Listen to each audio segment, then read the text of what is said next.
Next is about my experience as a university student in Japan. So I internshipped in, I don't want to say 3 different companies because it's not really 3, it's more like 3 different types of internship. But the first one is a company that provides English articles for foreigners who are interested in Japan. They also have a website that accumulate all the job opportunities in Japan. Second one is a hotel. I also did a video on this specific one. It's a hotel in Tokyo. Their whole shtick is that they have this one floor where all the rooms in that floor has unique art design, art theme. So they basically invite all these different artists in Japan and also international artists to decorate the room so that one room would be like very unique and very specific to that artist or art type. And the third type is a one-day internship. However, these are through my university, the one-day internships. It's actually through my classes, so it's more of like a field trip, but they call them one-day internships. One of it was Nitori. It's a very famous furniture company in Japan. They call it a one-day internship. However, it really is just me and my classmates in this room in our university, and there were some representatives from the companies who was there. They tell us about the company and then they have this activity for us to do. So it's more of just like a one-day seminar. Kinda. I also have this other internship at a company called Sakai. You might have heard of them. If you are into road building machinery, that's not a real word. They are a company that builds a bunch of stuff that you can use to make roads. We went to one of their factories and they showed us like the whole production line and they explained the process. Then they walked us through the factory. And that was it. Yeah, that's like a one-day internship. You don't get to actually do much. So those were some of the internships that I did. The first one, the article for foreigners one, that one is an international company in a sense that my supervisor is actually a foreigner. She's not Japanese, so we don't have to use any Japanese. They're not like traditional Japanese companies where you have to wear a suit and tie and all of that. I remember the dress code was business casual. You can wear whatever you want. I worked there for around 2 months or maybe a month and a half. I'm not so sure. It's a startup company, I would say, at least when I was there. Basically, we were crammed into this really, really small apartment in Tokyo and we worked from there. Like the office is based from there, so there was like tables and computers and all that. In this 1-bedroom apartment in Tokyo, there was about 4 to 5 staff members in this company, and so yeah, that's why the 1-bedroom worked. But it was extremely uncomfortable every time I need to use the toilet because it's literally right next to the people who work there, so they can hear every single sound you make in the toilet, which makes it extremely uncomfortable. But yeah, I remember me and 2 of my friends, we like shared this one couch and it was so cramped. It was such a small apartment. My back hurts every single day, especially because I work 8 hours a day. So before I joined the company, they said that they're going to be moving to a new office really soon. So probably by the time I start interning there, I will get to be in the new office. That was a lie.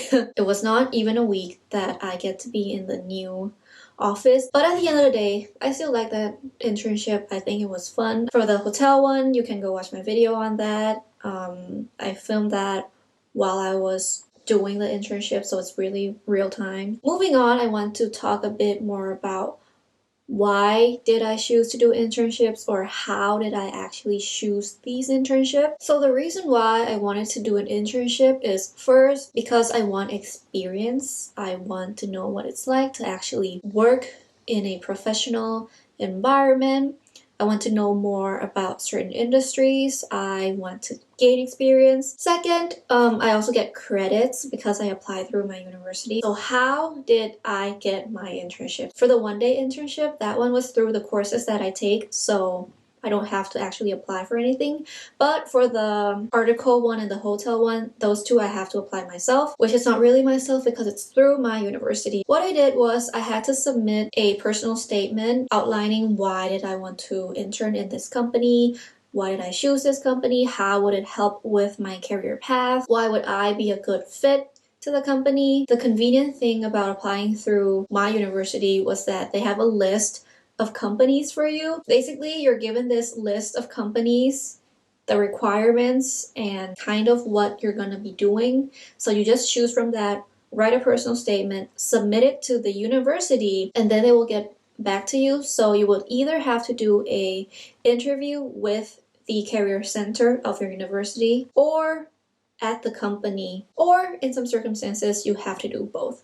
So for me, the first company that I interned in, the article one, that one I had to interview directly with the company. So I basically went to their 1-bedroom apartment in Tokyo, and then I interview with the supervisor who would be in charge of me. And for the hotel one, that one, I almost didn't get it because I actually applied for a different company, but then my university found out that they just want free physical labor, so I would literally get nothing from it. So they say, okay, this company is not going to work. We're going to find a new company for you. So I end up in this hotel, basically just did the interview with the career center. Next is internship requirements. Another very important thing when it comes to internship is obviously the requirements. The internship requirements will depend on the company that you go to / the industry that you go to, because some companies, some industry will require technical skills. For example, if you go into engineering and all of that,